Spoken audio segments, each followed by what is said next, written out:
We know the Republican Party is all about hypocrisy, but thankfully there are members of the Democratic Party who are all about calling out that hypocrisy, and it's exactly what we saw from Jasmine Crockett and a perfect takedown of Jim Jordan that just left him crumbling. Really a perfect takedown of all of MAGA and the lies that they like to tell about how they're the victim and their speech is being suppressed. It's all nonsense. It's what Jasmine Crockett called out. It's what we're going to get into. But before we do, if I could quickly ask you to leave a like on this video. And if you haven't already and you enjoy our channel, to hit that subscribe button. It goes a long way, and it really does mean a lot to me. Now let's check out this takedown from Jasmine Crockett. Write the language that's true, and you want to add in this other language. The proper place for this, as I've said again multiple times, is to put it in the minority views, which will be part of the oversight plan.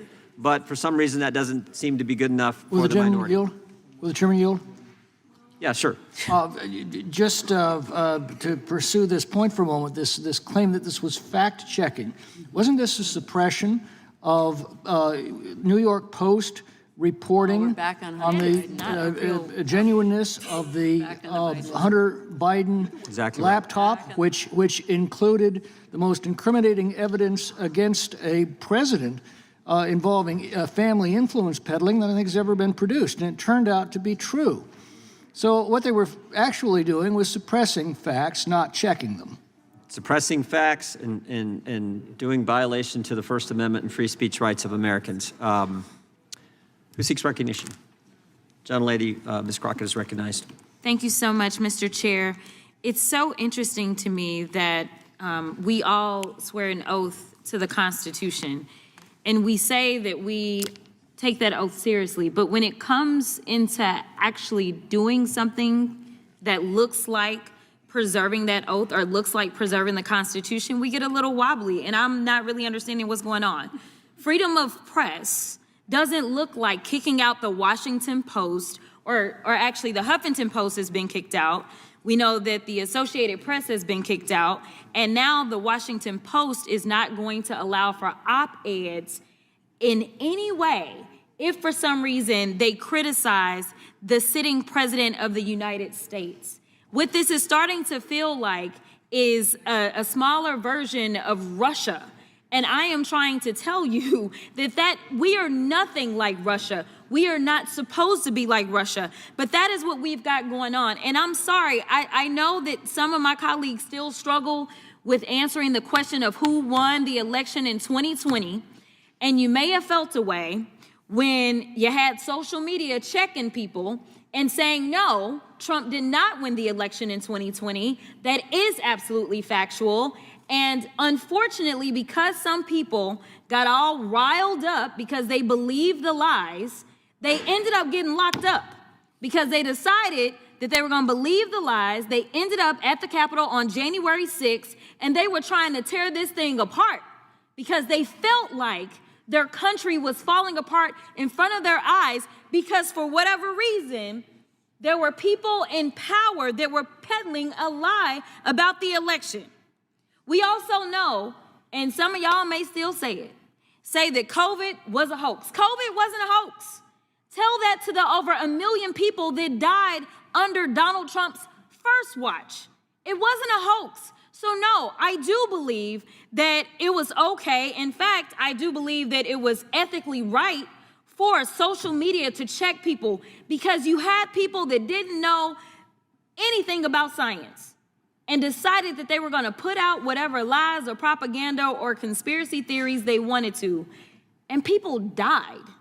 At some point in time, we have to evaluate what is factual, and I know that facts hurt y'all, and I just wish we could get on the same page, but we do know during the presidential election that the president would not go and participate in anything if fact-checking was going to be a part of it, because he didn't want to be fact-checked. We know that the vice president got upset in his vice presidential debate when he was fact-checked.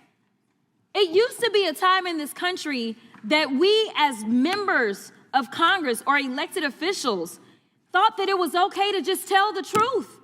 Instead, we're pushing conspiracy theories, and some of them are killing people. It's the same thing that we have coming out of Doge. It's the reason that people are dying. It's the reason that farmers are losing their farms, because we continue to peddle conspiracy theories. It is time for us to say, Mr. President, guess what? Russia invaded Ukraine. Can we at least agree on that one? Facts matter. Y'all, this is literally potentially putting us into an international crisis. We may be heading towards the next world war because we have a president that wants to pal around with Putin and wants to do everything to make him feel good, including lying about who invaded who. Mr. Chair, I got a minute left, but I really want to yield to any of my colleagues and ask them if they will say today, very basically, that when it came down to the war in Ukraine, that it was not Ukraine that invaded Russia, it was the other way around. Is there anybody in here that has enough courage to say that Russia invaded Ukraine? You can have my time. And this is yet the problem. This is the problem. That is not infringing upon free speech. Will the gentlelady yield? I will yield to the right.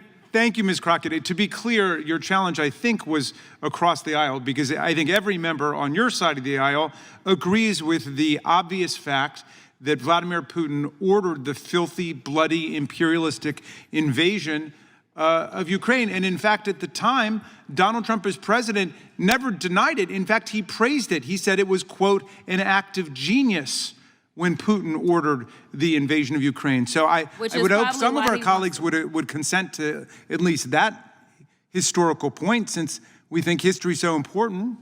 There are people who want to relive that in our oversight report. And therein lies the problem. The time of the gentlelady has expired. The gentleman from California is recognized. I'd yield to the chairman. I just wanted to make a point. We've talked, gentlelady, previous speaker talked about factual information. We've talked about fact-checking. Fact-checking. You know what fact-checking is truly supposed to be in this country? The First Amendment. Just such a perfect job. And that is what we always see from Jasmine Crockett. That is absolutely no surprise. And I would love to talk all about it. I would love to heap even more praise on my favorite member of Congress. But there was another takedown of Jim Jordan from Jamie Raskin. So instead of listening to me talk, let's listen to Jamie Raskin take down Jim Jordan.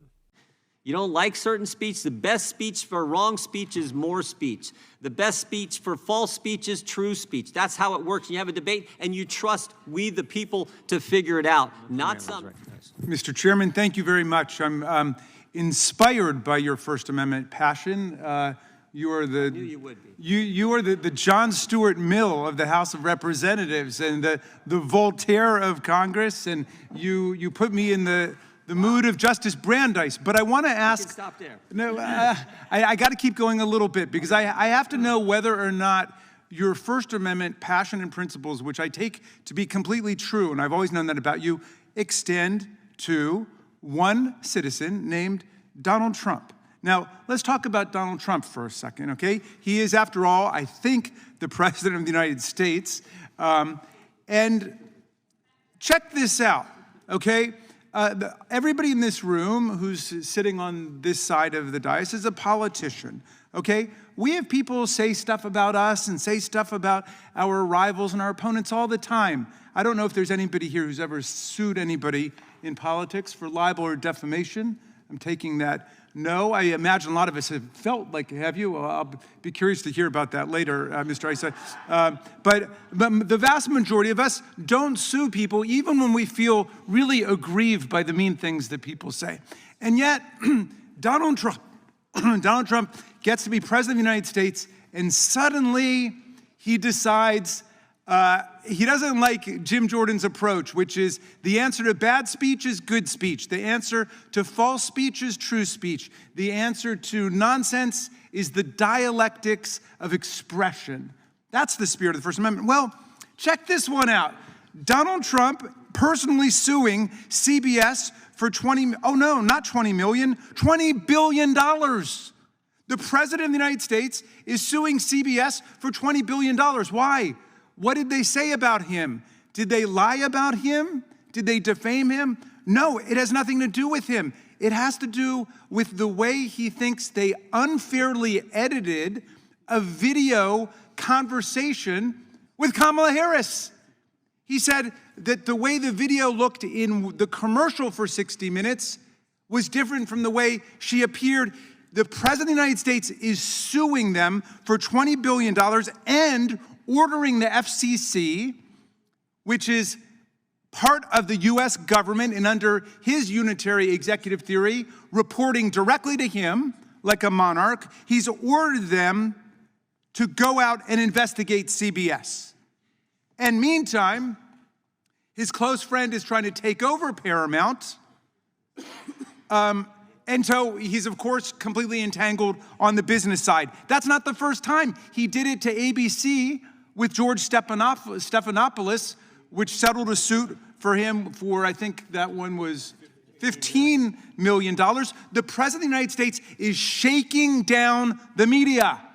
Would you guys really be so silent and taciturn about this if it was Joe Biden doing that? Honestly, I'm just waiting for one person to answer me honestly about it. Would you guys be okay if Joe Biden had been the one who had said destroy a grand jury subpoena against the Democratic mayor of New York for corruption? Would you be okay with that? But suddenly, because it's Donald Trump, you don't want to do oversight on it. It's the most amazing thing in the world. And there are young people watching, and this is the U.S. government. And we're going to be silent with all of these attacks on the First Amendment where the president is saying, I don't like the words you use. I want you to say Gulf of America, not Gulf of Mexico. Associated Press is now banned from this room. I'm kicking you out. I mean, come on. This is the United States of America. Will any of my friends over there, all of whom understand and love the First Amendment, say it should apply even against the President of the United States? And I know you voted for him, and you'd vote for him again if the Constitution changes and so on. But leaving all that aside, does the First Amendment not apply to him? So I find that we are in an astonishing situation. Well, I cannot believe that Republicans would allow both Jamie Raskin and Jasmine Crockett on the same committee with Jim Jordan to just fillet him constantly. Mwah. Chef's kiss. Beautiful. I'm looking forward to seeing more of that. It's really the only thing bringing us hope these days. And if you want to as well, you can always check it out on this channel. And if you want to support that, as always, you can hit that subscribe button. You can leave a like on this video. And if you stuck around at the end, you can drop a blue heart in the comments. And until next time, I'll see you soon.